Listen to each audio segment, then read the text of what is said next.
Okay, so let's talk about a book that completely changed how millions of people think about money. Robert Kiyosaki's Rich Dad, Poor Dad.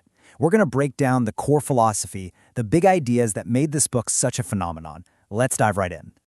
Right from the very beginning, the book hits you with this incredible conflict. See, this isn't just a book about finance. It's a story about two totally opposite worldviews on money, seen through the eyes of a young boy who has to figure out which path to follow. So who were these two dads? Well, first, you've got his biological father, who he calls his poor dad. This was a brilliant, highly educated man who did everything you're supposed to do.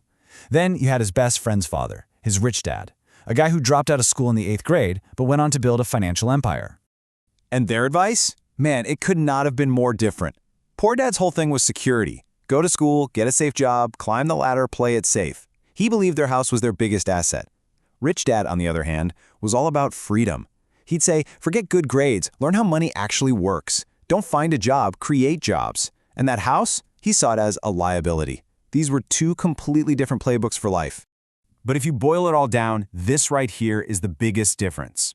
I can't afford it is a statement. It shuts your brain down. End of story. But asking, how can I afford it?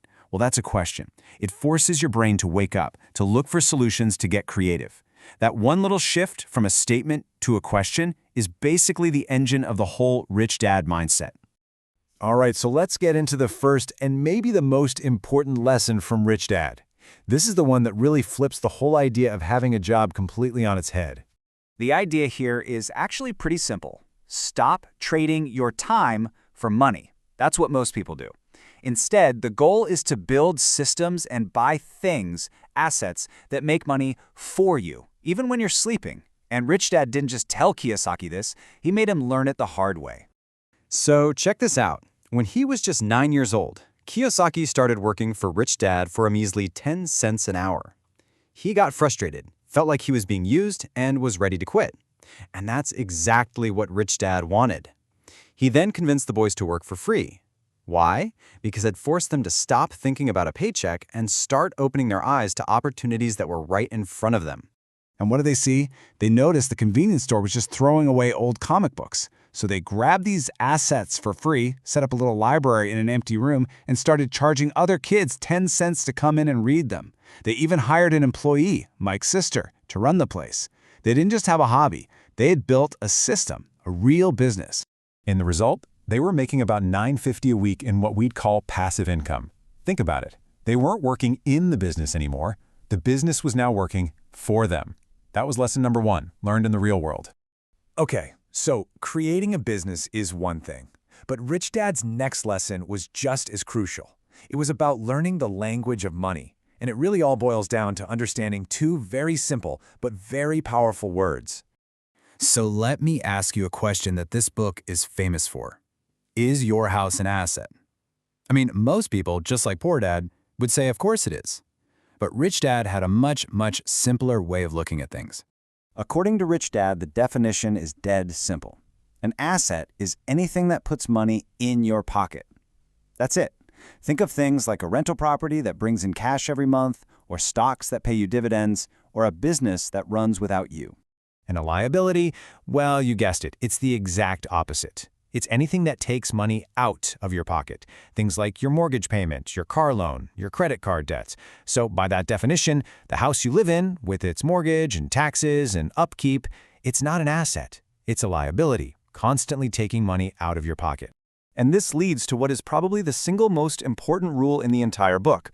If you want to get wealthy, you have to spend your life buying assets. That's the whole game. The problem is, most people spend their lives buying liabilities that they think are assets. The rich, however, just focus on one thing, building up that asset column until the money it generates covers all their expenses. Now, once you understand this difference, the real difference between an asset and a liability, you have the key to escaping what Kiyosaki calls the biggest financial trap of all. You know the rat race, right? It's that cycle we all know so well. You get up, you go to work, you pay your bills. You get a raise, so you buy a bigger house or a nicer car, which means you have bigger bills. So you have to work even harder. You're running faster and faster on that little hamster wheel, but never actually getting anywhere. And this trap is powered by two really powerful emotions. First, there's fear. The fear of not having enough money, of not being able to pay your bills, that's what gets you out of bed every morning. Then there's desire. You see all the nice things money can buy and you want them.